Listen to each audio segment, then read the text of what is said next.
Good morning, ladies and gentlemen. Wow, look at how orange we are. I'm more orange than ever. That's incredible. Okay, let's bring us straight in. After we've done this first. Good morning, welcome to Ice Cream Uploads. My name is Graham Day, and as you can see there on the screen, thanks to the technology that is nameplates, this orange man sat next to me is Bibby.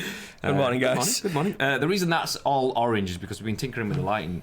So as you can see, we've got shadows and stuff cast on the wall over here behind us, which not too bad. Not ideally not there, but is what it is. So we've kind of kicked the lighting up, but we're trying to, rather than just changing the lighting with hardware, we're trying to tweak the lighting with software as well. Naturally, we did it last second before we came to stream and didn't test it, and that's why we look radioactive.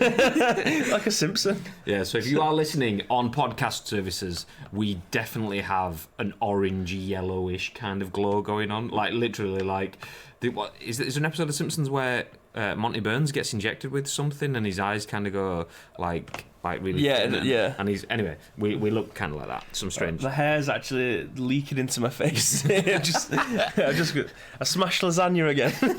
Let's bring people in closer so we don't have that. Oh my god! There we go. Normal shit. colour schemes. Ta-da! Good morning. Welcome to twitch.tv/Ice Cream Uploads.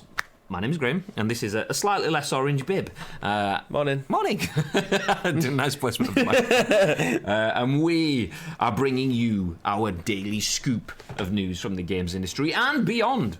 Although it's pretty much all the games industry today, so forget the beyond. And we bring you that live, 10 a.m, Monday to Friday, twitch.tv/Ice Cream Uploads. And then we will be bringing you again, I say again, the exact same thing will be accessible again a little bit later on youtube.com/Ice Cream Uploads. And then later in the day, you can listen to the audio version of this without the orange glow on 4 of your favourite podcast services: SoundCloud, iTunes, Spotify, Google Play. Pow! Nailed it. Every time I say the first one, I think, I'm not going to be able to do this. And I managed to pull it off. So yeah, mad skills.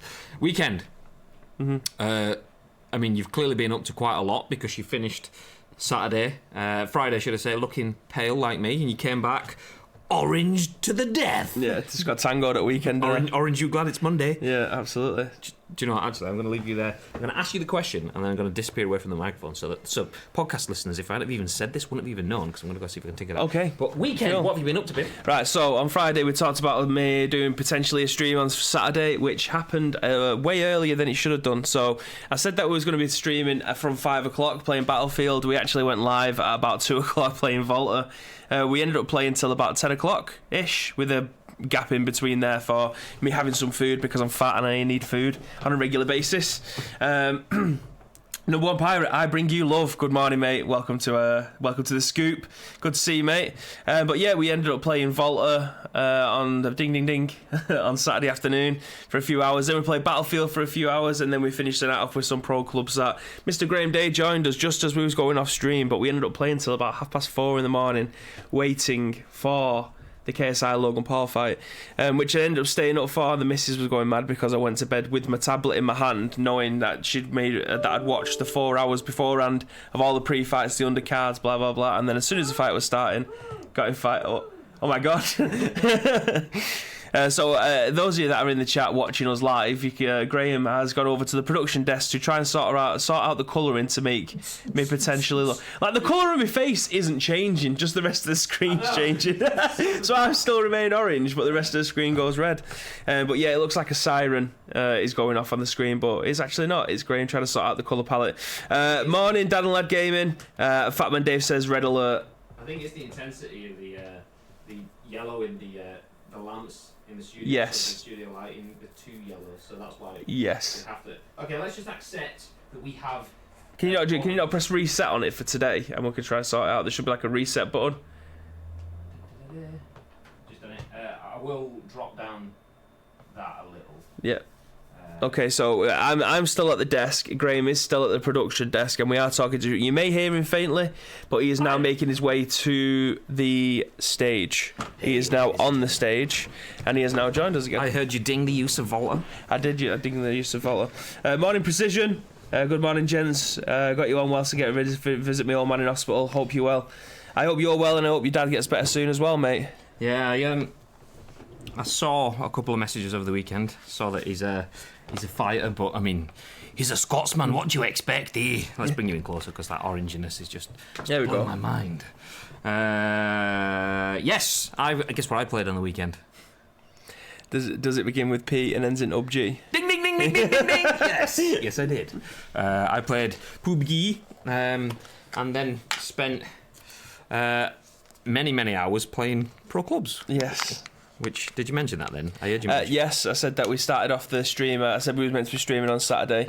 Ended up streaming like 3 hours earlier than I should have done. Playing Volta, then we played Battlefield, and then we played Pro Clubs until about 10 o'clock. Then Samantha wanted to come to bed, so I had to take my PlayStation downstairs, which therefore meant I couldn't stream. But yeah, we ended up playing till 4:30 in the morning. Oh, it's probably a good point that we didn't stream because she was like, wins. Yeah, I didn't want to make anyone feel bad, obviously. Graham joins the team and, oh my God, 3 back-to-back. Oh no, I think we lost 2, drew 1, and then we went on a... mad winning streak. Yeah.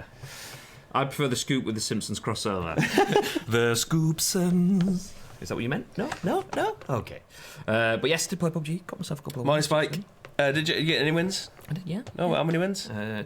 Oh, nice. How many games? Actually, it wasn't that many. It was probably about 20% win rate. I think it probably that's had not about 10 games. But I kind of like... the reason Solos? Yeah. Okay. I played one squad game and my entire team got absolutely melted. I made it top 10 on my own. When I say top 10, I mean like top 10 people alive, not top 10 squads.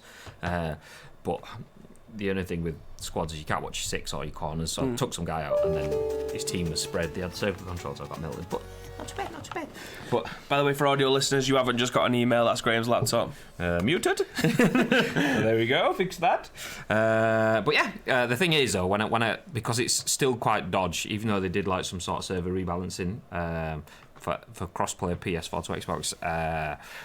I get a win, I turn it off. I'm like, okay, I'm going to finish on high because I don't want to go, yeah, and then do like Alan Pardew sort of dance, and then have the Alan Pardew like come back kind of thing, so I turn it off as soon as I get a win. As long as I've done my daily challenges, boom. Well, I did actually restart a game yesterday that I haven't played in years. Mobile game. Yeah, I'm back on the mobile thing.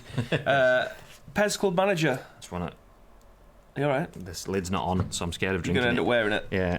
It looks like it's on, mate, if I'm being honest. It's because I didn't want to throw that off because we've got no... What downside of the Ice Cream Upload Studio is we don't have a bin. We need to get one underneath there because our feet actually don't go to the end, so we can easily fit one underneath there. There we go, it's on now. Okay. See that? I've put the logo out just in case Emmy and their cafe lattes want to get involved. I'll turn it slightly angled. But anyway, I started playing a bit of mobile game again this weekend for the first time since maybe 2016. Pez Club Manager is such a good game compared to what it used to be, where it just used to be pick your team, open a few agents, and then play a game. It was basically like the mobile version of Pez, but with a football manager version. 3 to 4 years or whatever since I last played it. Can you still like build stadiums and stuff in your hometown and stuff like that? Yes. So I managed to recover my account from 2015. How did you do that? Because I signed it. It gives you options when you first start up, like data integration, so like Facebook or Google Play. So it wouldn't let me at first click Google Play because that's what I save everything to. So it don't matter if you use my tablet or my phone, I can just link it up to whatever. So I pressed that, and then it kept the same failed. I was like, oh, it's obviously corrupt, or it's too far back for them to bring it forward. But then I reopened. My tablet died, so I pulled my power cable in, turned it back on, and just tried it again, and it brought it back up again. I can't remember how I logged in. Well, I clicked on it, and it was like data integration. I was like, I remember having those numbers written down somewhere. Looked, couldn't find them. I was like, fuck. So I thought I'll just log in with Facebook. Typed it in, and it just kind of like went turned to a white screen on the Facebook login thing. So I was like, okay.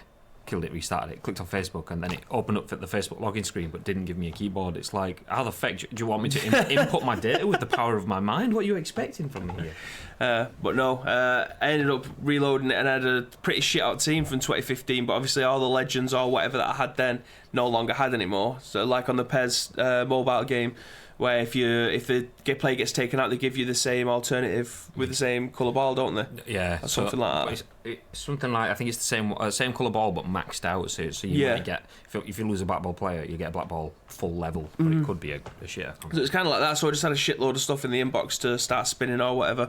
But yeah, it's a lot more in depth than I remember it, which is good really, because I enjoy playing Football Manager for the in depth. All around it, your team talks, obviously that's not in this, but the fact that you can update your city and things like that is great. If you haven't played it, if you enjoy Football Manager games, just give this a go on your mobile as well. This isn't a sponsored ad. This is just me. Anything that we say that we actually enjoy is definitely not a sponsor. I keep on looking at that camera up there, but it's not that one. It's this one here. Well, I'm looking past the camera at the moment because I can see lots of movements happening in the Ice Cream Club studios. I won't go into details, but what I will say is we are building some merch stuff. I won't say exactly what. Not for us. Is that all just arrived today? Yeah. There's like an army of boxers coming in now. I've noticed how Jim is wearing his Liverpool jumper today. You know what? He never wears anything Liverpool, and as soon as Liverpool win, he kept quiet. He just smiled as he walked in this morning. I hope you dig slimy scouse bastard. Yeah. Wow. Maybe if you can't tell, is a safe fan. Net in the office is awful today. Currently frozen, seeing Graham struggle to put a lid on. I don't know what you mean. This is what I always do. I just need to open this because I swear to God, it burnt my lip off. Me freezing and pretending to be a freeze frame doesn't work if you keep moving. I wasn't even realising. I was just talking to myself. Anyway, whilst maybe does that, let's jump into the news of the day, ladies and gentlemen, here on Twitch.tv/Ice Cream Uploads. As I mentioned a little bit earlier on, before we started tinkering with the studio, telling about the weekend. Feel free to let us know what you've been doing on the weekend, by the way, in the chat, Twitch.tv/Ice Cream Uploads. You can get involved there. We jumped through the news of the day, our picks from the news that's happened, and today we have 4 stories for you, starting with this story by Wesley Yin-Poole, deputy editor of Eurogamer. Deputy editor, not deputy Eddie. He's a deputy Eddie. He's not even like the full qualified. Look at the state of the screen in the top. We look like green with orange faces. I mean, I know I'm wearing green, but I mean, I can sort that out by reloading it right now if you need me to. I can do that in about a second. Oh no, because I could fix that straight away as well. Just change the white balance, but then we look like we're sat in the dark. So let's just leave it for now. We'll just be off fluorescent adolescents for the rest of the stream. Why? Pokemon's Thank You Game Freak is trending. That's hashtag Thank You Game Freak. I know times are rough, but there are still fans that love what you do. So this is a story. For those of you who don't know, Game Freak is the company that makes Pokemon. A lot of people think, oh, it's Nintendo. Well, it's actually made by Game Freak. But let's jump into it. Pokemon developer Game Freak has had a tough time of it. The Japanese studio has faced a barrage of criticism online from players angry at certain aspects of the upcoming Pokemon Sword and Shield, with recent leaks exacerbating the issue. Now the hashtag Thank You Game Freak is trending worldwide on Twitter, and people are using it to send positivity towards the embattled developer. I always love a hashtag that's been set up by fans of a company to send positivity, because one thing you get all the time in the games industry is fuck you, you suck, and the worst thing about the games industry as well is people within the games industry are happy to hate on brands, but at the same time they also want positivity. So let me give you an example of the company we tend to work with, hashtag fuck you Konami, and people are happy enough to support that or indirectly support that, not knowing that there's people that haven't ever set foot in the HQ in Japan that are dealing with that sort of shit on the front line. So seeing this sort of stuff, well, more recently you've got the EA stuff as well, with all the community managers getting their accounts hacked and taken down and shit because people don't agree with them. That's like fucking idiots. See that? Get over yourself. I don't think there's been any sort of support for that from the actual industry itself. But yeah, it's shit to see people we know and speak to, Corey and Zaro and stuff like that, that the EA Sports community team basically have all had their accounts taken away from them because 2 of them were compromised, and I don't know if they're going to come back. I don't know if that was a community it was definitely decision. It was absolutely an EA decision because again the conversations that people may have behind the scenes with people in DMs, the chances are they've probably been screenshot and being circulated somewhere. The thing that kind of makes it kind of a grey area though is those accounts all said personal account, my opinions. I mean, the duff thing is that those accounts are then used to share corporate details, so patch notes or pitch notes or whatever they're called and things like that. But if you're talking community information and you're having conversations with influencers for business use, then whilst it is a personal account and it's a person that represents it, it's a person that it represents, it's also being used for business as a business mechanism, so I can understand EA closing them. So it's nice to see when people get behind a company. So I'll continue reading this article. This week, the Pokemon Company called off its Japanese launch event for Pokemon Sword and Shield, due to take place next week in Tokyo next week. Junichi Masuda and Shigeru Omori. There we go. Bam. Nice. You're doing well. Well done, mate. Well should have let you read Absolutely. those. I was thinking that as you were saying it. I was like, I've got away with this one, guys.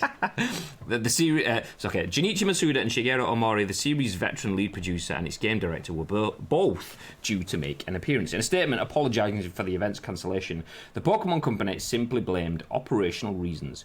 Eurogamer's Chris Tapsell spoke with both Masuda and Omori last month in a joint interview which discussed the pressure of pleasing Pokemon fans. Much of the discussion around Sword and Shield is centred on the fact it does not include the series' national dex, aka every Pokemon ever made for the first time. The discourse around this has only heightened over the past week as Pokemon Sword and Shield leaks from the game began to appear online. These details appeared to list the number of new species which will appear in the game, as well as which virtual creatures would not be returning this time round. The topic was labelled as #Dexit by fans, and a nod to Sword and Shield's UK-inspired setting. I didn't realise that.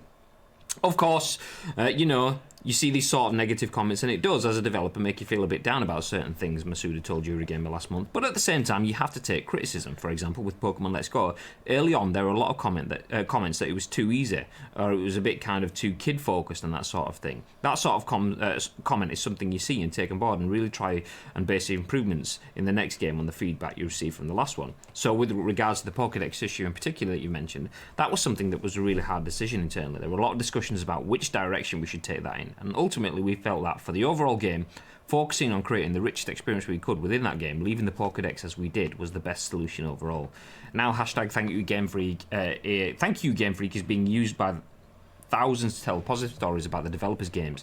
It was started by Pokemon YouTuber Mystic Umbreon, who tweeted after seeing death threats targeted at Game Freak staff. Wow. I created this hashtag to try and combat all that the hate that Game Freak is getting, he said in the video below, and the video is linked there in the article on the Eurogamer website. So it's nice to see that sort of thing. I mean, like I said, I am not in the demographic that Game Freak would be targeted at, so I can say this. I mean, I used to be. I've said it before, but playing through another Pokemon RPG, it's not different enough. No, I agree. They are all same, and they have been for a long time. Again, that's probably why people are voicing their opinions, which everyone's absolutely entitled to. If it's that far away from a game that you enjoyed playing over the years. I've just seen Enix there. Morning, mate. Saying a morning to Spike as well. Thanks for joining us, guys. Enix has put cancel my Pokemon pre-order because of the Dexit. Not happy about the amount of that's been cut out, even though the models are already available. Fair enough. If you know you're not going to play the game, there's no point actually buying this shit. But knowing that you're going to be buying this shit and still giving people grief over that, the thing is, people have been kicking off or are kind of in the balance with the Hideo Kojima, that Death Stranding game, because it's either going to be your game or not going to be your game. So I'm not buying the game because I know it's not going to be my game. You've got the game because you think it might be your game and you like Hideo Kojima as it is. So you made your opinion up about it. But I'm not going to go and say you're all fucking idiots for buying it. You're a fucking idiot for buying it. Craig's a fucking idiot for buying it. People on Twitter who have seen bought it. That's you're exactly a fucking idiot. how Bibby wanders around the ice cream studios, by the way. You're a fucking idiot. With your green shirt and shit. That's the Last of Us shirt as well. This is actually I'm dual wielding insert coin clothing today. I'm wearing the dual wielding the XOF Ground Zeroes t-shirt and the Last of Us shirt. So shout out to the lovely people at Insert Coin. Yeah. But it's just I don't understand it. Like people, we've obviously worked with a lot of game companies over the years, so we kind of we don't know how to program a game. That's stupid for us to even have a kind of a large comment, like a blanket statement of this is how you code game, you just change a lot of ones to zeros kind of thing. That's stupid. But I don't think people realise how much effort goes into creating a game. And I think we've had this discussion before when I told people if they haven't watched it before, go and watch a video game movie, because that'll give you a massive insight how these video games are made, and they're only little small indie games. But for people to come out and just start giving community manager, giving shit to people who are creating the game just because they don't like what's going on in it. These people, if they had the opportunity, if fucking John on Twitter or something like that. Fucking John. Fucking John. John, fuck you. Feel free to not abuse at fucking John. This guy's like, what the fuck? He started giving out shit to people, knowing absolutely knowing full well he does not know anything about how to program a game or how to even get involved in anything to do with games. Starts giving shit out to people. If that person turned around and said, "All right, John, come into the office, sit down in that seat right there. Here's a book. Digest this book. It's 7,000 pages on how to create a game. We expect you in a month to be able to read this book and finish off the rest of the Pokemon. Enjoy." And he'd just go, "Okay." The thing is, nothing will get done. There's all sorts of things that can go into that. I mean, but like decisions, why have they taken them out? They could be directorial decisions. It could be, do you know what? Actually, we feel that having the full decks in and it becoming, I mean, I don't know where we are with Pokemon. I think it's over 1,000. It could be over 1,500 for all I know. But they could be just like, do you know what? That's a stupid number. And having that as a completionist goal will alienate new fans. So it could be that, which I can see past fans going, "Wow, it pisses me off, does that?" But it could be, do you know what? Actually, because people wanted the game to be a bit harder after playing Let's Go, as they mentioned in the article, we've added these new systems in. These new systems take up shitloads of space, and the Nintendo Switch has only got so many, can only take so much amount of file size for a game, and we've hit the peak with it. So by adding all these, did we get a flash then? What fuck with that? I don't know.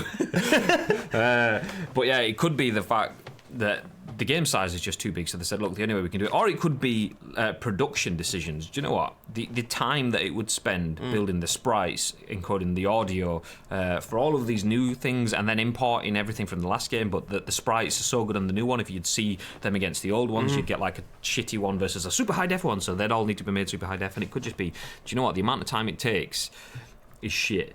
I've just noticed as well that he said that the frame was in the last games. Yeah, but the frame that's been in a previous different franchises, but there's 1,000,001 games that have had different games every single year that they've taken things out, either because usually they just want to go in a completely different creative direction. So you had things like in Call of Duty where you'd be able to jump and double jump and wall jump and shit like that obviously aren't in the boots on the ground stuff. When you said a frame, what do you mean?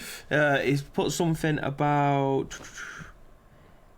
You cancel a Pokemon pre-order because the decks are not happy with the amount that they've cut, even though the models are already available. So if the models are available for the Pokemon, I can understand why he's getting pissed that they're not in the game, but why should they be if they don't want them to be? But not only that, I mean, just because the models are already available, how do you know that they are directly available? Are compatible in this game. Yeah, because it could be, if the models are available for the 3DS... I'm guessing they're going to either have to be redrawn, reprogrammed to go into the Switch, because I don't think you'd just be able to port them over. But it could be like, it could be meaning the models were already in Let's Go Eevee on the Switch, but even that's not always as clear cut. I remember going saying same things like, let's talk about an unnamed football game. It sounds like Schmo Evolution Schmocker, which I remember having a rant going, "Wow, you've got player faces in one game, fucking put them in the other game," not knowing that there was, well, literally. There's a very minor change to the engine kind of thing, so some of the faces don't work if we can import them that way. Not only that, some of the players have now moved into a different region, or some of the players are now no longer professional players, which means the licensing and shit around it. There's all sorts of intricate stuff that I was just kind of unaware of, which I now am. So I'm there at Keyboard Warrior going, "No, I want Beckham's face," and it's like, "No, Beckham retired, so we can't use it." I was like, "Oh, okay." Well, it was in the game. It's like having Robin and Ribery kind of thing. Obviously, Ribery's still in, but Robin was in the game, and if you got him in my club in that first few days, boom, you've got him. If you haven't, he's gone. And I'm thinking, just give me. But they don't have the license, so it's simple as that. But there's all sorts the same thing with FIFA, didn't they? Earlier in the year, like Robert Ribery had his face at Fiorentina. He went to Fiorentina, but he had like his face from FIFA 12 or whatever it was, because he was at Bayern Munich, and then he moved to Fiorentina, but he didn't take his Bayern Munich face with him, so he had his like really old face, and then it wasn't until Frank Ribery posted a picture of himself in the game just saying, what are you playing at? And then like 2 weeks later they ended up updating it. But yeah, see, that kind of stuff is just probably, they've just gone, okay, let's base copy, boom, PES terms, but then someone's just forgot to do it, take the current face data over or something. So that is just kind of a shortfall. But anyone on Twitter that just decides to go after anybody that you're having a disagreement with, there's no other word for you, but you're a massive twat. Like, I don't know how to put it. I don't like speaking ill of people at the best of times. I just think I'm not a horrible person. I know that's such a shit thing to say. I don't think I'm a horrible person. He is. So if I'm having a go at you, it's usually because you pissed me off to the absolute max that I think you probably warrant it. But most things just blow over. But if you are going after someone because you don't like their opinion, you're just a fucking idiot. Yeah, Like, that's the thing, though. I mean, going after someone because they've done something that you disagree with, going after someone because they've made a decision that disrupts. You've built your whole game in life around a series and they fucked it up. And you are massively entitled to have an opinion, but having opinion doesn't give you the right to be a cunt. Absolutely not. Absolutely not. It is bang out of order, and it's definitely one of the. It sounds like we're speaking from an ivory tower kind of thing, but being nice to someone, it's just manners are free. Absolutely. So it's nice to see like scrolling back through the article. I'm just I keep on rolling up and down thinking that we're on the screen, but I've just been playing some of these GIFs. Like, fuck it, I love Pokemon, man. I absolutely love it. I don't understand. These are weird. So let's give you an example of the kind of things that people are saying in support of Game Freak. Thank you for the consistent and positive portrayals of black/brown people in a major video game franchise. It means a lot, honestly. Thank you, Game Freak, for giving me a great games to spend a ridiculous amount of time in and giving me so many memories with so many great Pokemon. Thank you, Game Freak, for creating God himself. What is that? It looks like, is it? I want to say Shifter. I don't know. It might not be some shit bird owl thing. Thank you, Game Freak, for creating one of the very first video games I've ever played. Pokemon shaped my childhood and impacted me way more than any other series. I'm incredibly thankful for all that you guys have done and all that you continue to do. I don't know if there's the last one. Yeah, it is, but what's up on this one? Thank you for my fondest childhood memories when I moved to a new neighbourhood and I had no new friends because I had my DS and Pokemon Platinum. I had a way to talk to others and was able to make some of my closest friends still to this day, so I'll never forget that. See, and that, ladies and gentlemen, is what video games should be about. It should be about that story to give you something to occupy your time, give you experiences, create memories in the same way that films and books and everything does. It should be about that. And then what video games does more than films and books is unite people to come together to create friendships, either just be someone that you just jump online with and play a couple of games of PUBG, ding ding ding, or a few games of Volta, ding ding ding ding, ding ding ding. Or it could be something that, like that one, some kid used it to create some of the closest friends. We say that is what we want from the games industry. We don't want you can't dex it. I've used the word cunt 3 times now after saying it. Who cares, mate? Who cares? You can tell it's someone. You're not going to get banned. Bad times at Ice Cream Studios, as both presenters appear to have joined us. We don't now, but now we do. For those of you on audio services, we've just jumped backwards and forwards from one frame to the other. And I missed it. I don't know if you caught it, but Enix PvP subscribed at Tier 1. Subscribed for 4 months in the channel. See that. Yeet! And he's got his founder's badge as well. GG, Enix. Thank you very much.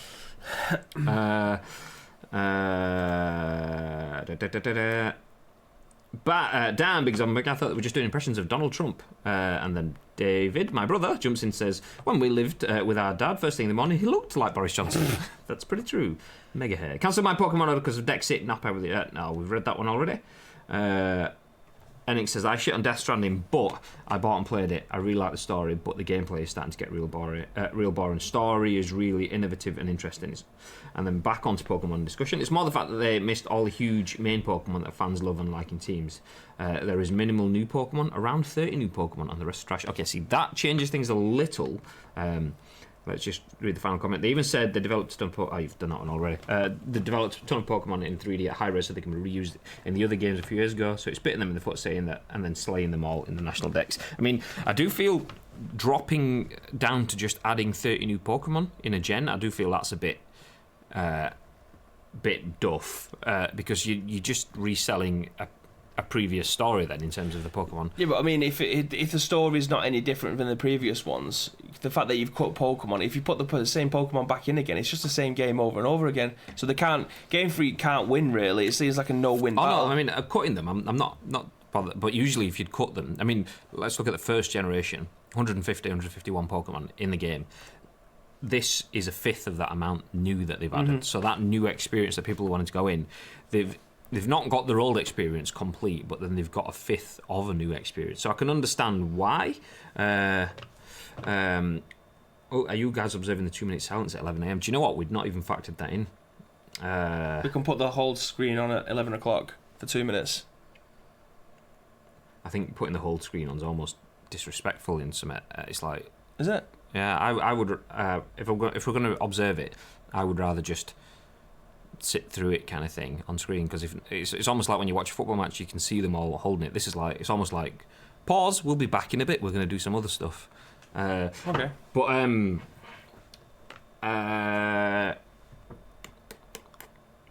the fact that there's only 30 new Pokemon and they've missed out some of the old one, I can understand why people are disappointed at that. But death threats. Fuck's sake, mate. Chill the fuck out. Well, game companies are just going to stop trying to be.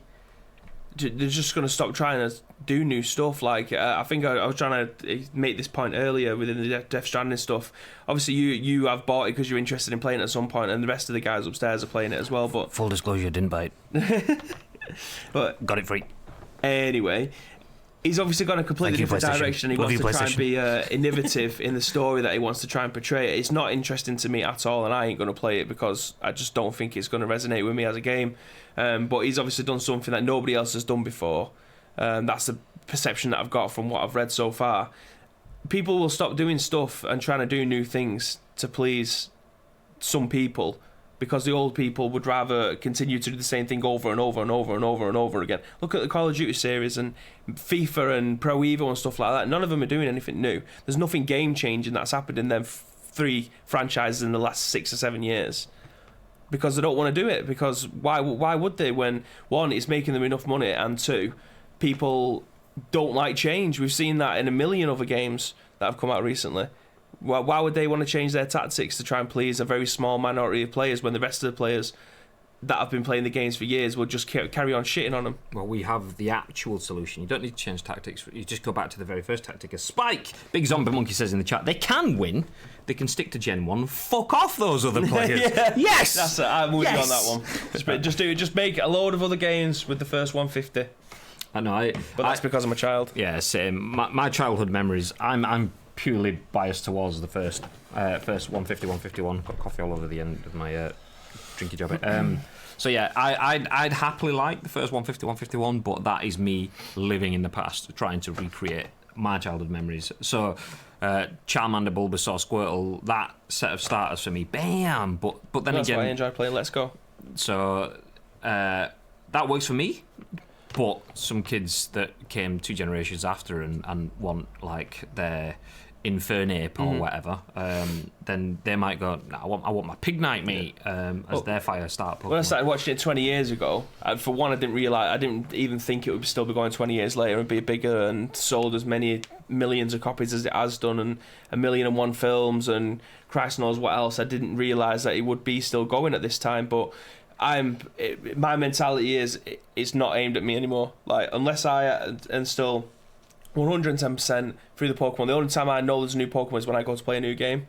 I don't watch the TV show, I don't watch the films or anything like that. I'm not invested in the new Pokemon like I was 20 years ago, but my mentality is it's not aimed at me anymore. So I know what I mean? quite I still a lot play of new Pokemon, but only from playing Pokemon Go. So Yeah. but now I'm stuck in the mentality of a daily grind of hitting a stop and catching a Pokemon. And then when new ones come out, it's like, completionism, more things to tick off in the deck. So I get the national deck sort of thing, but I only know them through that. But for me, it's the same thing. It's not about the new starters, the new starter Pokemon. For me, Charmander will always be my prodigy because he was my fire starter.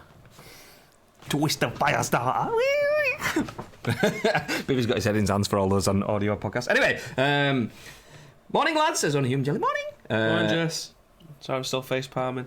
It's alright, you keep doing that. So yeah, okay, let's figure out what we're doing this. 11 o'clock is 9 minutes away. I can knock this article out in 9 minutes. Oh, why? Yes, absolutely. So we will, for those of you watching, we just decided on stream, because we completely forgot, which is not very good for remembrance. We actually didn't remember. We remembered it in time. That's what counts. So in just over 8 minutes, we will do a 2-minute silence on stream. So we're literally just going to sit here. So if you do tune in to the channel, feel free to let people. But how does that work? I mean, let's decide how we do this on stream. No words, but is typing words? Are we just having silence in the chat as well? I'm assuming that's the way we do it. Yeah, it's got to be observed by everyone on it. I mean, people who come into the stream aren't going to know what the hell's going on. They'll think it's just like a Charlie Chaplin sketch or something like that. Yeah, that's true.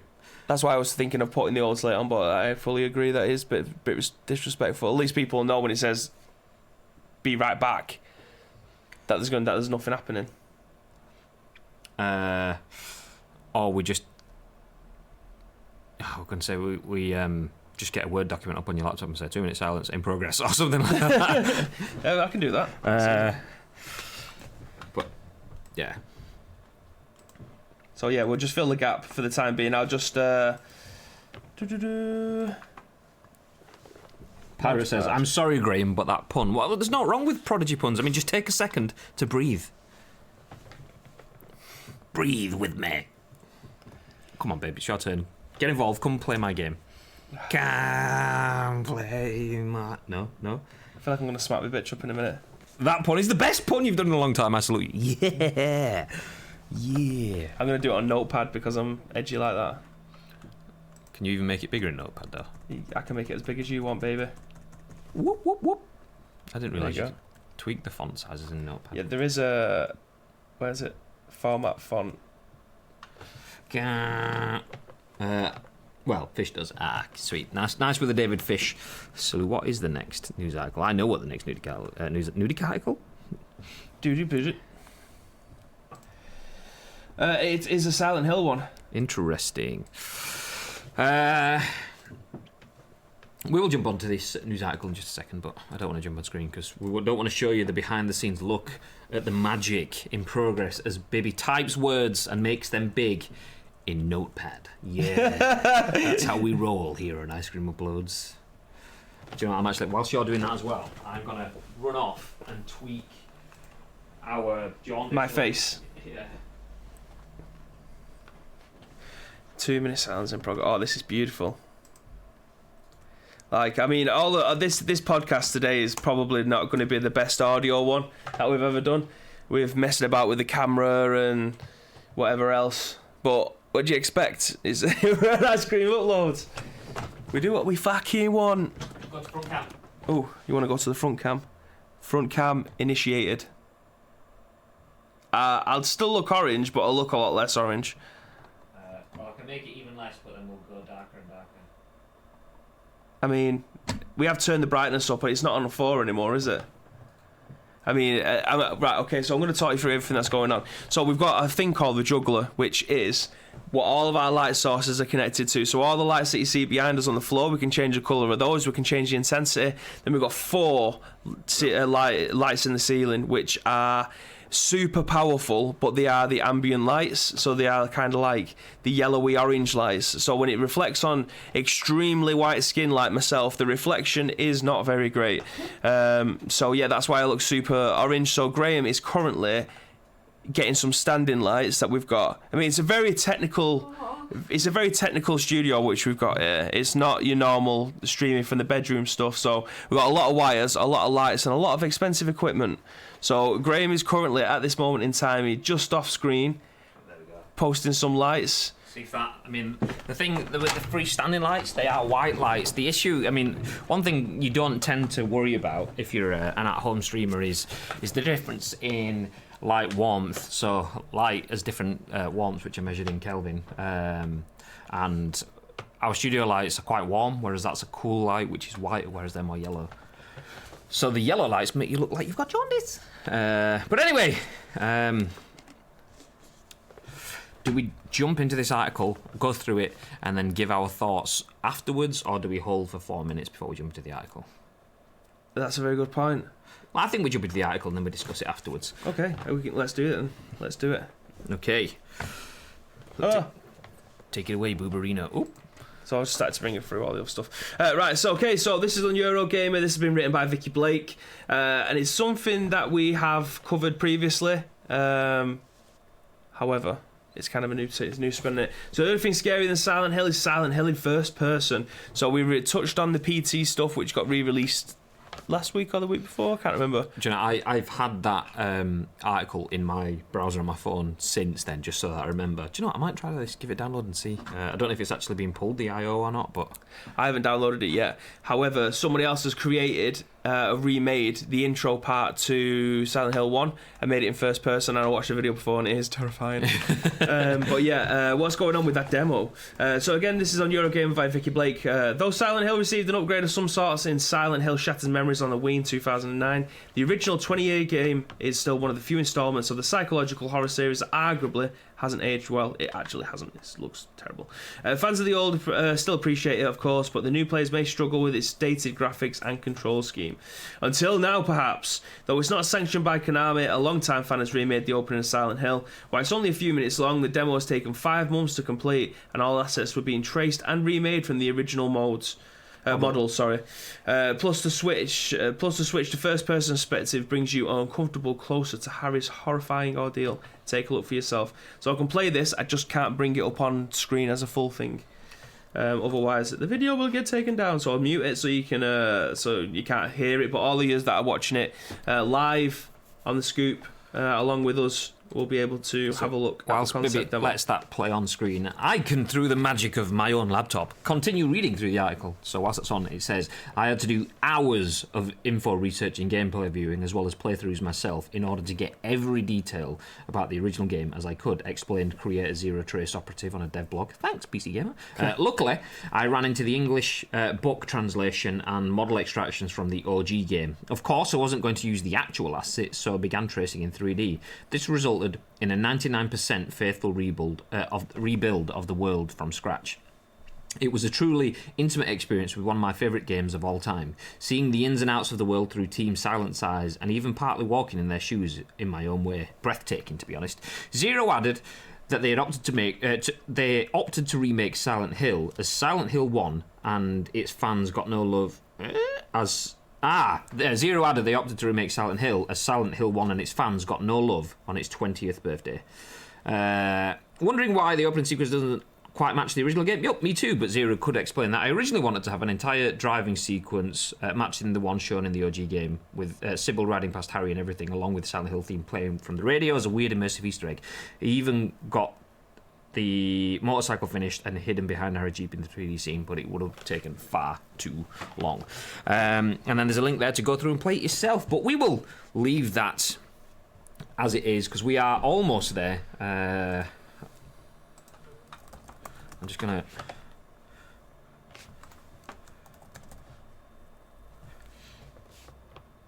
try and find out the exact time so I can see it now. Okay, we're going to start our minute silence now, ladies and gentlemen.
There we go. Back in action on the Scoop. Thank you very much for sticking around with us while we stopped all proceedings for 2 minutes. Obviously, we kind of have to. It's important to keep up tradition, and that's exactly what we've done. Honouring all those that kind of gave their shit so we could be here being shit. Probably not the most... It's a beautiful way of putting it. Yeah, but you know what I mean. Anyway, we will move on. So, jumping back into that, basically reading that paragraph that I rushed my way through because I could see it was 11:59 and I was getting it. I'll go back over that. Wondering why the opening sequence doesn't quite match the original game? Yup, me too, but Zero could explain that too. I originally wanted to have an entire driving sequence matching the one shown in the OG game, with Sybil riding past Harry and everything, along with the Silent Hill theme playing from the radio as a weird immersive Easter egg. I even got the motorcycle finished and hidden behind Harry's Jeep in the 3D scene, but it would have taken far too long. So yeah, as I mentioned there, the article then goes on to give you a link to download it from itch.io, and yeah, they mentioned that there's probably going to be cease and desist heading their way, which is very possible, but you know. See, I didn't watch any of the video because I was reading, obviously, and quickly reading. What's your take on this? I mean, you're obviously our resident survival horror guy. Oh, I was going to say loser, but yeah. That one. I mean, it looks great. The fact that you could tell how much time is spent on it. Like it's a first gen, or not first gen. What was the first gen? What would you class the PlayStation as? What generation? Is it like the fifth gen? It depends. I think it's something. I mean, I think we're on the 7th gen now, which is PS4. So I think the PlayStation would have been like 3rd or 4th gen. But it depends. Some people class it as being on the 4th gen now, about to go on the 5th gen, because they class it as consoles, like in-home consoles. Yeah, so like PlayStation was a first gen. But then that kind of gets rid of the SNES and the NES. Yeah. But anyway, you could tell that it's still got that PlayStation 1 feeling about it, with the way that the textures have been traced. But looking at the lighter that's in Harry's hand now, obviously that doesn't look like a PlayStation 1 hand. It doesn't look like a PlayStation 1 flame. Those of you that have played any kind of game from the PlayStation 1, Resident Evil or survival horror or anything that had these kind of graphics in, the walls definitely look like they belong on a PlayStation 1. However, the things that I imagine, the weapons and whatever it is that he'll be carrying in his hand, do have a much more newer feeling to it. So I'd probably say it looks like a PS3 lighter and flame kind of texture. What do you call it? Like an element. So that flame looked like it had been done on a newer console rather than the old one, because it just would have been blocks. Yeah, Minecraft. Yeah, like Minecraft just would have been like the light on a lighter, the flame. Sorry, the light on a lighter flame. The flame on a lighter.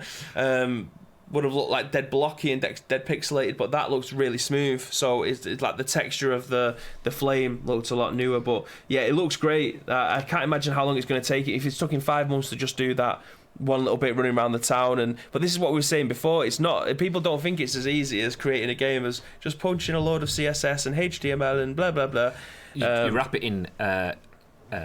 Less than, more than with a B, and less than, more than /B, and boom, the text is bold. But this guy has taken the effects and the textures from the original one, traced them out into 3D. Now that can't be easy.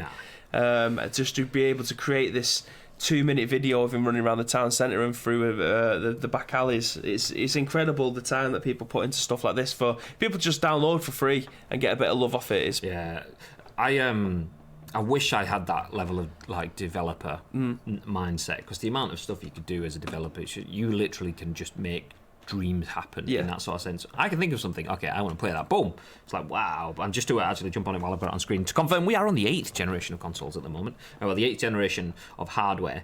The 8th generation of hardware includes consoles released since 2012 by Nintendo, Microsoft and Sony. For home video game consoles, the 8th generation began on November 18th, 2012, the release of the Wii U, and continued with the release of the PlayStation 4 on November 15th, 2013, and the Xbox One on November 22nd, 2013. So the Switch is classed as the 8th generation? I think the Switch might even be...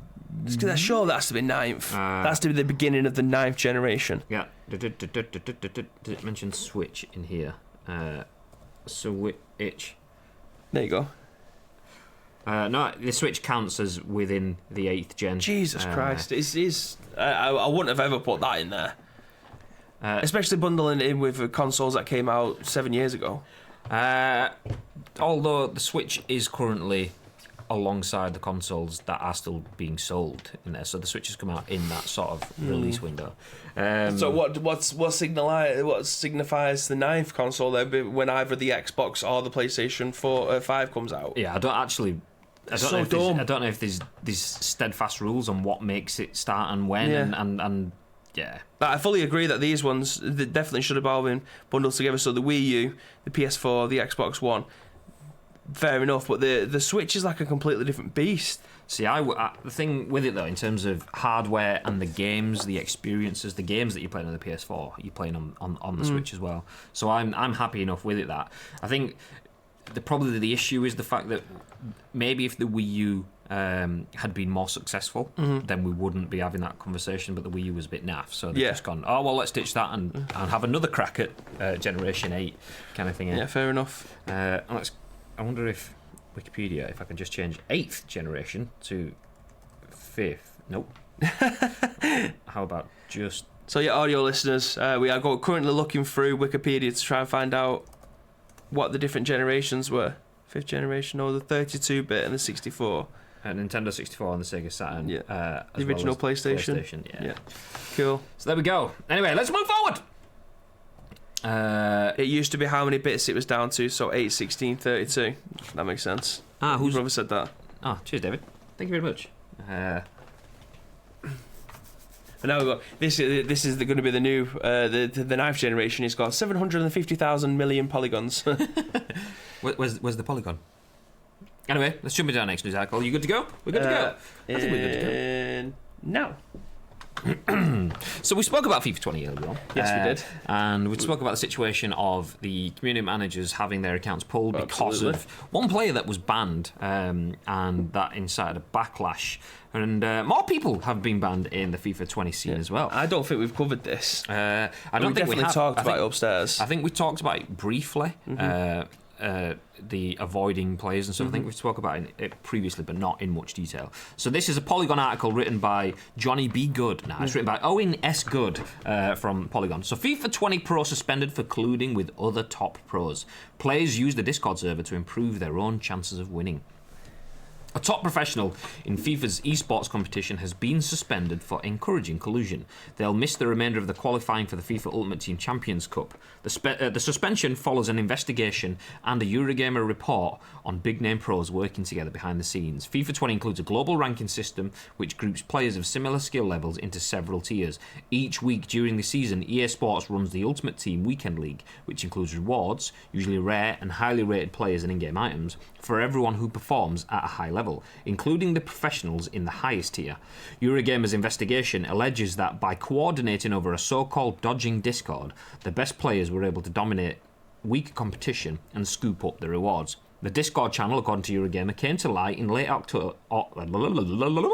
Start again. The Discord channel, according to Eurogamer, came to light in late October in a YouTube video by Nick Bartels, a streamer and top FIFA player with a large following. Members of the Dodging Discord used it to avoid playing each other in the Weekend League and to cherry-pick who they would play against.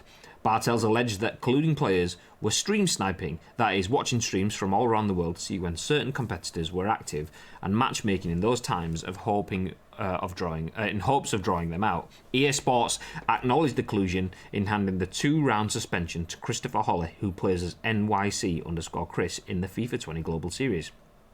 Suspended in response to encouraging experienced players to avoid matchmaking at the same time as the player to gain a competitive advantage is how the company put it. Holly has also competed for MLS's New York City FC in the FIFA E-World Cup Series. On Twitter, Holly apologised to the club, Electronic Arts and the game's fans. "I've made a mistake that I will learn from and I'll do my best to earn your trust back," he wrote. Another top player was permanently banned, although not for collusion, and this is what we've been touching on previously. Kurt Fenech, who plays as who plays and streams as Kurt0411, is that how you pronounce it, or is it Kurt0411? I'd say 0411. Was permabanned for publishing videos that EA said were harassing and abusive to Electronic Arts employees. That followed multiple other warnings and sanctions for abusive misconduct. Now, Eurogamer reports that social media accounts of several FIFA community staff were hacked to deliver messages in support of Kurt. In response, those accounts were either suspended or deleted. Eurogamer has much more about the specifics of the harassment, with specific quotes attributed to Kurt going well beyond toxic behaviour. Did you watch this video by Run the Foot Market? The Discord dodging one. Thank you very much for the resub, Next Gen Renegade. Much love. 8 months. It's almost a baby. We're almost having a baby. This video that Run the Foot Market did, it was genius. Yeah. Like the amount of shit that's falling out of people's asses over this. Like this guy, we've talked about the cheating stuff with FaZe Jarvis last week. If this isn't another one of those situations where he goes, "Oh, I'm sorry for being caught, I will never do it again," kind of things, then again, my mentality still stands. If you're a cheating little bastard and you're getting binned, you've got to hold your hands up. Like, there's no way of getting around it. Don't cheat, you won't get caught. Yeah, this whole situation was a proper shit show because it wasn't as if they were just out to suit their thought themselves, because it's clearly probably started that way, as in like they've probably started it as does anyone fancy a game, which has then evolved into, okay, let's all make sure we all have the best chances. When can we all avoid each other? Yeah. Which has then then progressed to that Nick Run the Foot Markets. He's doing really well. He's not a pro. Or at least I don't think he is. No, he's not a pro. I could be wrong. And he hasn't invested a shitload of money in the game. But 0 pennies, actually. He's up there competing, and 0 cents as well, with him being American. Yeah. But he's up there competing with the best of them. So then, as well as using it as a dodge in Discord, they've also gone, okay, he's actively looking for a game now. Let's stream snipe him to get him knocked down. If we drop him down, that makes it just, do you know what? Shit sucks to be you, mate. But him being lower means we've got a better chance of being higher, and it's just the pros don't make content. He's not a pro, and he makes really good content. He's also a very good player. Clearly, he's a very good player because I think he's gone 30-0 a few times. But the fact that he has a lot of people watching him.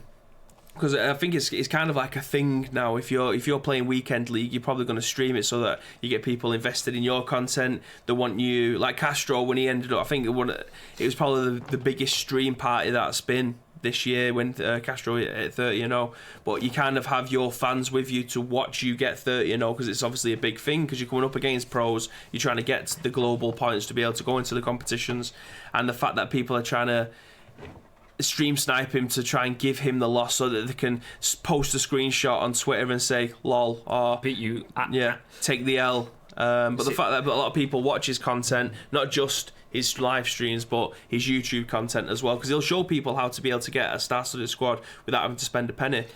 The thing with stream sniping, I mean, people have different opinions on it, and for me it's cheating. It is cheating. I mean, we spoke about I remember having a conversation with the PES community, and they were talking about stream sniping in PUBG is I can see where you are, Shroud. I know where you're going to be. I know what weapons you've got. I can get myself into an advantageous position for me to get the strike on you. You're Shroud, so you probably can turn around and laser me, but I can do that over and over again, and eventually I'll get the kill. And people do that to the point where they can do that screenshot, but using that information that is taken from outside of the game, that's an unfair advantage, so you're cheating. And people say, yeah, but when you're playing a game like FIFA or PES, you're not getting an advantage because you still then have to play the game. And it's like, no, but the reason you're in that situation in that match, you selected the match that you wanted, which is using information that's available outside the game.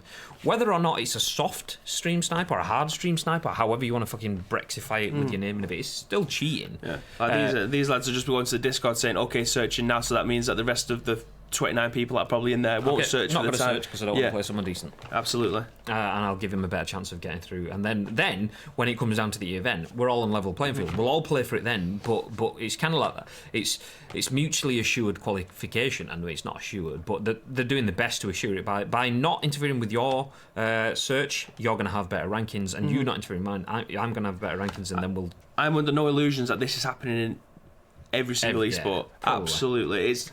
It's such an easy thing to set up, and you get a lot of like-minded people to not do that kind of thing. Obviously, when we've been doing national finals before, with the Discords open to everyone who's participated in that, they obviously get closed after it's been finished. But people at the time, like, I'm searching, okay, you search at the same time so we can pair you both up, kind of thing. People pressing X at the same time to try and snap to stream sight someone, it's just stupid. It's pathetic. It is. Get fucking life back. There's not. I don't think there's any other way of me putting it politely. It's just get a life. Like, it's like trying to ruin other people's content because you might be a pro and you want to try and take the W, and you go back to all your mates and say, yeah, we beat him. He's 29-0. Why? Because of this guy, kind of thing. It's like, get a life, mate. It's like, imagine how shit it must feel. No, maybe it doesn't feel shit, but for me it would. For them, maybe it doesn't because they're doing it. Imagine how shit it must feel when you've sat there, you've got your trophy in your hand and whatever, but then when you go back home and you know, maybe they don't even, maybe there's such a disconnect that it's so mindless. It's a mindless act of cheating. They're probably not even thinking about it. That trophy that they've got at the end of it, they've not earned because you shouldn't have been in that competition in the first place. You've got there because you've fecked up someone else's chances by all maliciously stream sniping this guy over and over again, whilst increasing your own chances by avoiding all the people that would be a competitor. So for me, knowing that I'd sit there, actually, let's get full on retro. Do you remember a program called Sabrina the Teenage Witch? Like, I didn't watch it, but I know of it. Well, there was an episode of it where there was a kung fu tournament.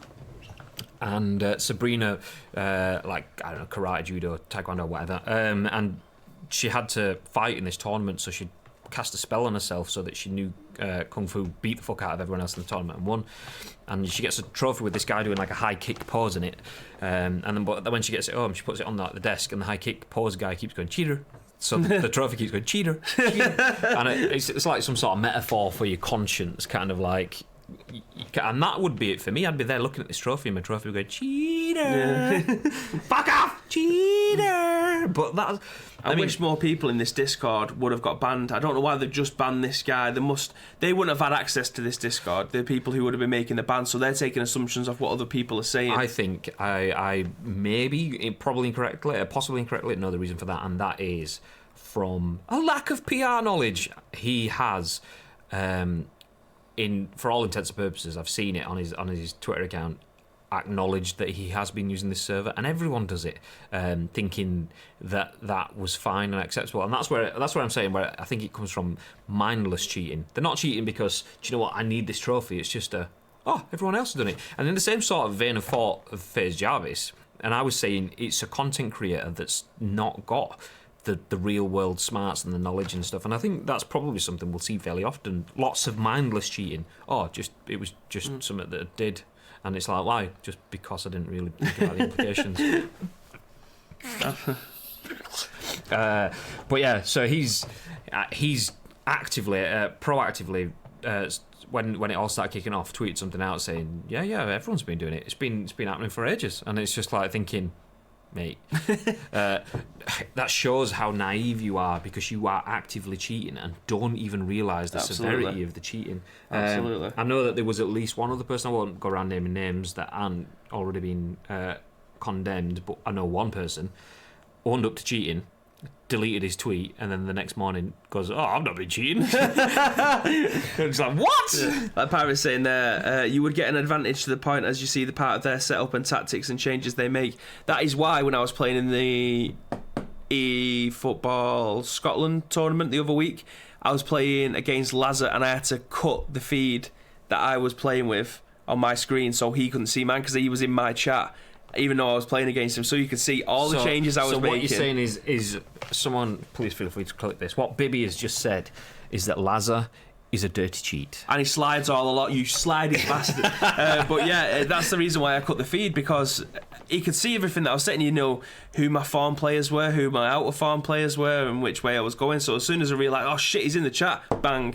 By then it's already too late, kind of thing. But Pirates just said as well, granted, Pez for some reason now highlights the tactics when you make a start, and it does at the bottom corner of the screen. Angrily shakes fist. It says it's like using tiki-taka or hug the touchline. I don't know if you've noticed, but maybe it's changing his team to be exactly this. And then as soon as you see that, you just think, oh, for fuck's sake, start, back into tactics, change them up. It's like you've got a mole in your camp. Someone's going, Baby's going 4-4-2.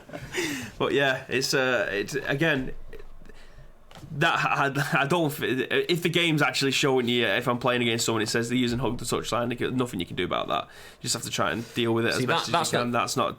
I mean, it's from a user point of view. You kind of like, well, I want them to figure out what I'm doing. Absolutely, exactly. If the game tells you, it also tells them as well. Yeah. So it swings and roundabouts. Well, people aren't joining Discords to try and avoid each other, are they? So, yeah. But yeah, I hope more of these people get banned because I was watching the it's not eFootball at all. Oh yeah, it is the ePES.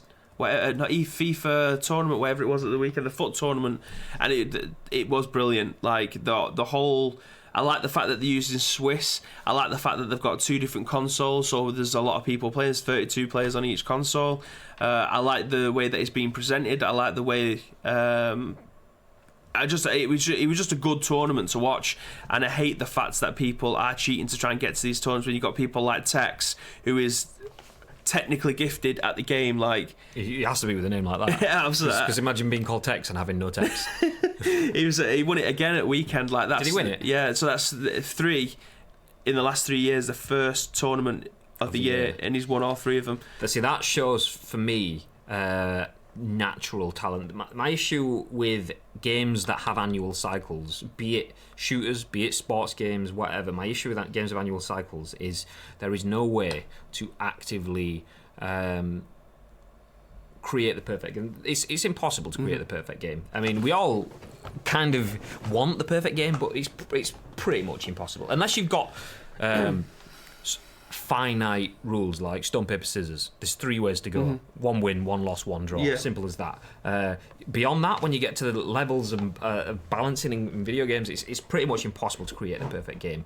But when you have someone that comes around like that can win 3 different iterations of a game, first game of the year, that is someone that's gone, okay, my raw talent is shining through here. Yeah. By the end of the year, people know what the exploits are. People know that in a football game, the through ball's overpowered, or a through ball's now useless, or a crossing, or headers, far post, near post, whatever. People figure out what works and what doesn't work. So by the end of it, the playing field is kind of leveled by just general awareness. People know, whereas his style, his way of working it, people haven't wised up yet. So he's just like... He was saying in his interview after he won his first or second game on the Friday and Saturday, they were saying, have you played much of it? And he's like, no, I haven't played it. I think I played it too much last year. So my mentality was... It was dead by the end of the game. So when he got to, I don't know if he got into the World Finals. I don't know if he failed at the last hurdle to get there. I can't remember. Anyway, he didn't win it. But he said he played it far too much last year, so he's only playing it when he has to this year, just to try and keep it fresh, trying to keep his brain engaged in it. He said the skill moves don't really work this year. He said, you know as well as I do after this weekend, that the ball roll is just simply the best move on the game.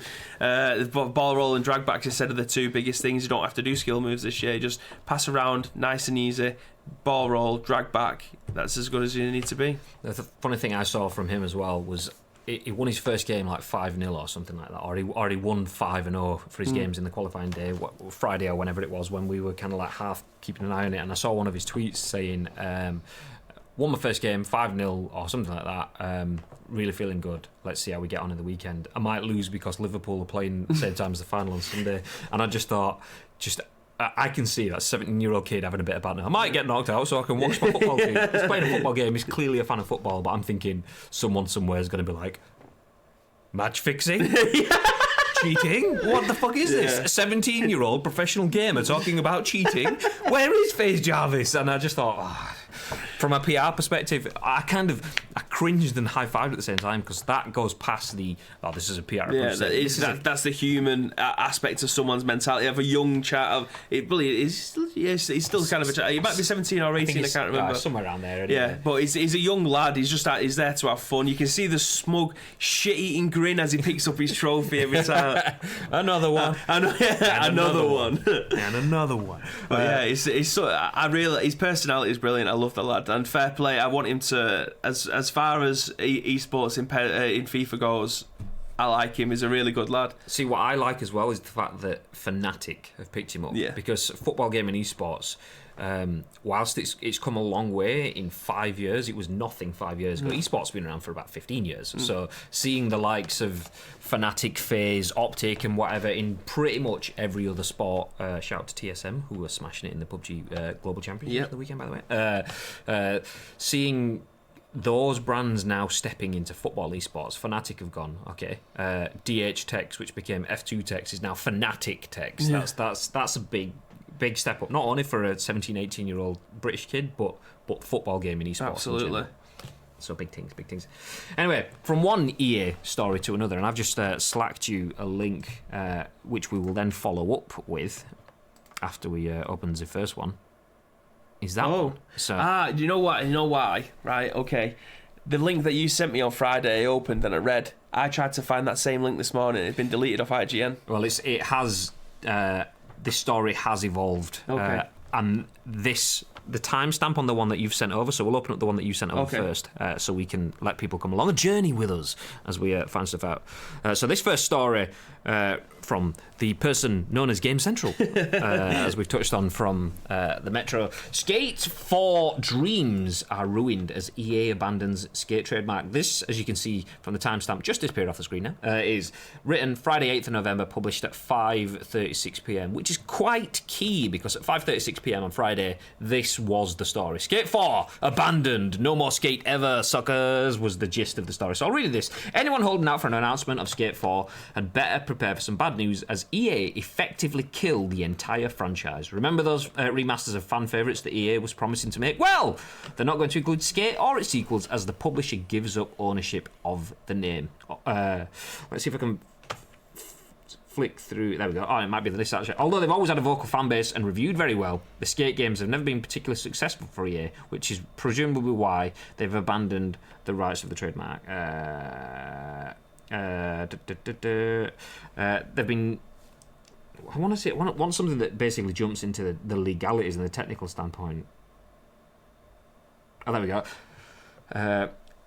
The legal page for the trademark states that it was abandoned because of a failure to respond or late response. So they basically failed to respond to renew the trademark for the Skate game, or they didn't bother responding, which is what that article says. But if we skip to our other article, 1 second. Let's bring us on screen while Bibby changes things. Hi. Done. And then we'll go back. So this one, EA hasn't abandoned Skate 4's trademark, Skate or Die. This is from Richard Wakelin at GameSpot. And as you can see, November the 8th at 11:08 PST, which I believe is like half an hour later, I think. So I'm pretty sure 11:08 is like 6:08. So yeah, about 32 minutes after. The hopes of and dreams of Skate fans longing for a fourth entry in this series briefly appeared to be dashed when it seemed as if EA had chosen to abandon the Skate trademark. In fact, that now looks as if it's not the case. A listing by the United States Patent and Trademark Office showed that the trademark was re-upped on February 16th, 2018, back before rumours started swirling around E3 of a potential Skate 4 reveal. Obviously, those rumours are quashed when nothing was announced at the show, and now, as of August 1st, 2019, EA looked to have abandoned the Skate trademark, seemingly putting to bed any more Skate 4 speculation. However, it's now been discovered via VG247 that a separate trademark listing, the one originally filed in 2009, has been renewed as of this summer. So all hope is not lost for some future Skate game. The trademark is considered abandoned when an applicant doesn't respond to correspondence from the USPTO. Games Radar notes that the legal resource site Justia shows that Skate's trademark application history and the various attempts made by the USPTO to contact EA. Justia did also list another Skate trademark that will remain active for the next decade, so it's possible EA simply had no reason to keep both patents active at the same time. None of this points to anything new happening with the Skate franchise. Fortunately, Session exists and is currently available on Steam Early Access before eventually coming to Xbox One at some point in the future. It's not quite Skate 4, adopting a more hardcore simulation-style approach to digital skateboarding, but it is shaping up quite nicely. So that makes me think that other journalists have been looking at everybody else's articles, written their own based off the information off that one article that now isn't existing anymore on a certain website that I mentioned before. which they have now since deleted, and other people have deleted their own articles and then found something else. Lazy journalism. That for me is exactly what that seems to be. It's good that Skate's getting potential. Well, they've still got the rights to it, so eventually there is going to be a new one. There's no doubt about it. I do think there will be a new one. Games seem to come round. What's the word? What's the analogy that we're looking for? Full circle? Okay, we'll use that one. Games come full circle, so games that were existing and was decent 15, 16 years ago will eventually re-come out again to try and hit that nostalgia fact. And more cyclical. Yeah, so the Tony Hawk's one basically put a nail in his own coffin with the Tony Hawk's Pro Skater 5. That was abysmal. But the newer games look more polished and there's a bit more to them. Like there is a big... There's a big following for the Skate ones because my brother was absolutely addicted to it. He won't play the Tony Hawk's ones, but he'll play the Skate ones because they like the use of the double analog sticks. Whereas for me, it's just like triangle grind, square to do a kickflip. It's amazing how many times we've spoken about doing triangle grind on this, and we're only in week 6. Maybe we should have called our podcast that Triangle for Grind. Something like that, I don't know. But yeah, it's the nostalgia factor for something like that, and like I said, Session is clearly it's having that, but that's the only skateboarding game there is at the moment. There needs to be a competitor, and Skate 4, what better time than the Xbox Scarlet coming out? I can't see it yet with EA because I mean they've been investing in things like they've got Respawn doing Apex and Star Wars, which comes out on Friday. So they've been investing in those big things, and whilst they've got things like those, that is where the money is. So they've clearly looked after all of the sports games, so the likes of NHL, the likes of Madden, the likes of FIFA, because they've all got Ultimate Team franchise, which just grinds money. Yeah. So from an investor standpoint, I can't see EA going, yeah, do you know what? Let's get some skate going on, because there's no real world. I mean, I know skating has a calendar, and I am not equipped to tell you anything about that. So maybe there is a way that can be linked over, but I just can't see how Skate can provide that continued service, because they threw a shitload of money at Anthem because they were like continued service. But the premise around what we thought it was going to be, and what EA probably thought it was going to be, which it didn't turn out to be, was that was something that they can have live, Destiny-esque continued service going forward. But how can you offer that level of continued service to a Skate sort of game? And the only game where they potentially don't have continued service that they've released recently or will release is Star Wars, but Star Wars is Star Wars. That comes with all of the marketing might of Star Wars, although it's not been marketed very great, to be honest. But that will just sell shitloads. It just will. Well, don't forget they don't have golf games anymore. NBA isn't a thing anymore for them. So there's got 2 franchises there that don't look after it anymore. The NBA, I think it may have even gone to a live service game. They posted a statement out about NBA not having a game next year. They're going to come back in a couple of years' time. Battlefield, same with that. They're not going to have a game until 2022. See, I think so. They've got a lot of studios. I think if they wanted to, they could do. But I think Craig's just mentioned that is skating as a hobby still a thing in 2019? I know during the Tony Hawk's days it was huge, including the music at the time. Yeah, you had that went hand in hand. Charlotte and Fallout Boys, Sum 41, all Offspring. Yeah, that whole Alien Ant Farm. Yeah. But that whole grime era kind of thing. That not grime, grunge era, and like new metal, rock metal, whatever you want to call the musics that were in that sort of time. They all kind of fed hand in hand, and arguably, there isn't as much demand. OPM, wow. Heaven half I die before that was a beat. That was a beat. Oh no, he's talking about Official PlayStation Magazine. Sorry. Oh, okay. Sorry, mate. Sorry. But yeah, I mean, there definitely was more of a demand for it then. I don't think there'd be the same now, but I think that is kind of my point in terms of if EA have got money, then will Skate deliver that for them? And I think that kind of needs a different standpoint in terms of, are they happy enough to make community games? I mean, that said, there's rumours of a UFC fight night game. Fight night. That would sell more than anything. Well, that was the thing. It didn't actually sell that much. That's the reason they kind of got rid of it. So, I mean, I love Fight Night games, and I would happily play another Fight Night game. We did something around... We did a boxing activation, so we gave away tickets to the Hey Bellew fight on ice cream over a year ago now. And at the time, we were thinking, how can we do this? How can we run this competition? And we thought, we'll play a boxing game. And then you look there and realise there's no boxing games either. There hasn't been one for years. The Fight Night Champion, I think, was the last one, and that was when 360 days. So we're looking at 2011. Days, yeah. So, but they've gone, okay, we'll do a boxing game. Boxing is, I mean, the thing with boxing societally, it's on the rise again, especially when you've got KSI, Logan Paul beating the hell out of each other on a weekend. Shout out to JJ, by the way, GG on the win. So you've got those guys kind of helping push the scene. You've got the likes of Anthony Joshua and Tyson Fury's back on the scene again, and all the other names in boxing that I don't know anything about day to day, but know because they're crossing back into the mainstream again.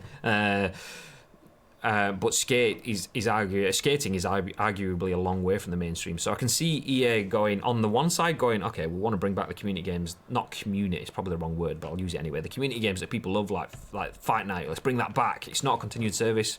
Could kind of be, but it's not. But then, like, it's a step further to go, okay, Skate is a game for the players. To use a PlayStation aspect, not for the spenders. And I think EA needs...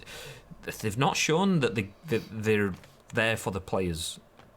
They are there for the spenders, so it needs a different tack for them. If they do it, then that's a really good move for me, because it shows them changing their stance, which would be nice to see. What would be amazing if Activision wanted a license to print money again is, forget about Tony Hawk's 5, it's dead. Like, they know it's dead. According to it, it's probably it never came out, kind of thing.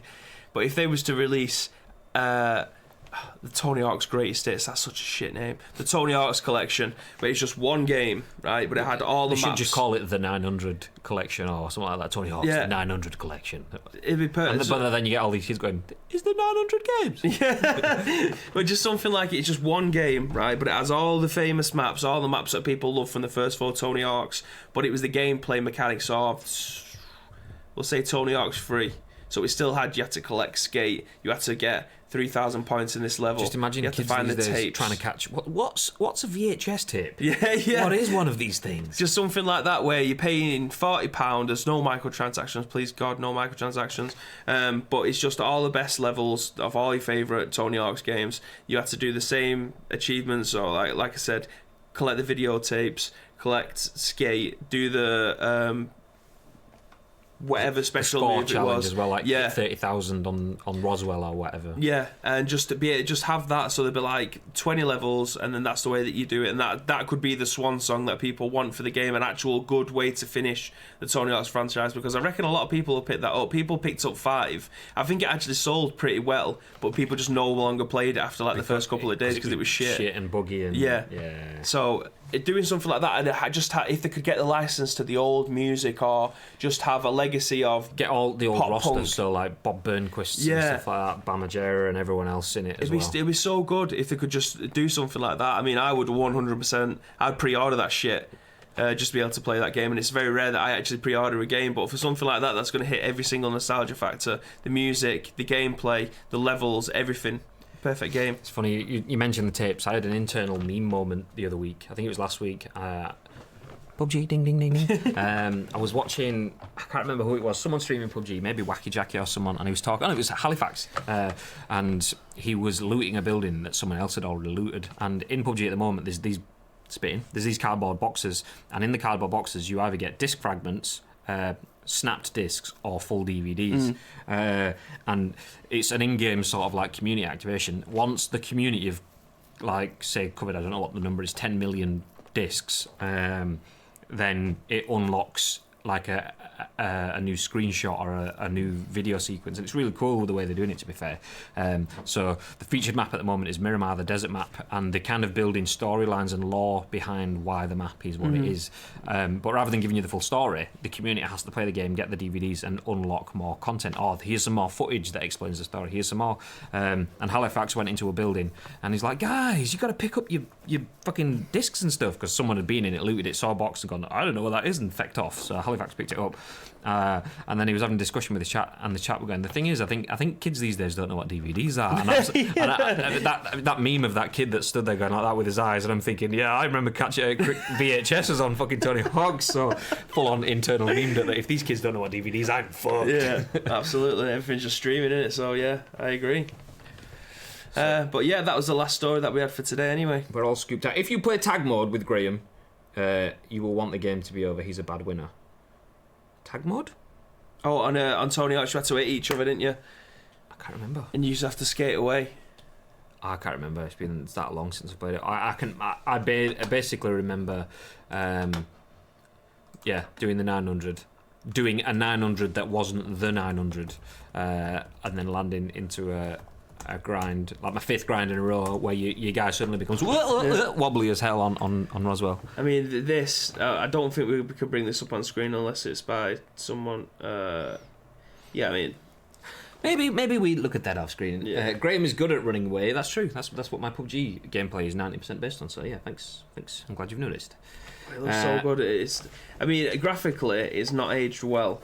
I think a lot of earlier PS1 games haven't aged well, but that's because it was like the start of a brand new setup for most devs. That creating 3D gameplay. I mean, this was a skill gap though, wasn't it? Like being able to hit the right ramps at the right time, grind until the very last second, and then flip off. Jump, do as I always keep saying, kick, flip, twist, and then land on another grind rail and keep it going for your multiplayer. Yeah. But anyway, we will leave it there, ladies and gentlemen. Let's go back to our jaundiced-looking faces, which... It's not that bad, though. Yeah, it's not too bad. Not too bad. That has been the first scoop of the week, ladies and gentlemen. Live on twitch.tv/Ice Cream Uploads. Give you our names again, whilst we're a bit less yellow now. As you can see, my name is Graham Day, at Graham_Day on Twitter, and I'm joined by Baby at We've Got Babinho on Twitter. If you want to get involved, all of the social channels have just been put into the chat there by Pirate, who's used !socials to drop all the links. You can do the same too. We will be uploading this as a standalone video on YouTube in the next hour or so, and then a little bit later on the day across all of the podcast services. If you want to know what they are, go to Twitter now, type in Ice Cream Uploads on there, and you will see we will link everything through. And every day we upload links to all 4 of those podcast services too. So make sure you go and do that. Do it, ladies and gentlemen. Anything you want to add before we finish the Screen Bibberino? Absolutely. See you tomorrow at 10 a.m. Yeah. Have yourselves a lovely day. Enjoy Monday. Stay frosty.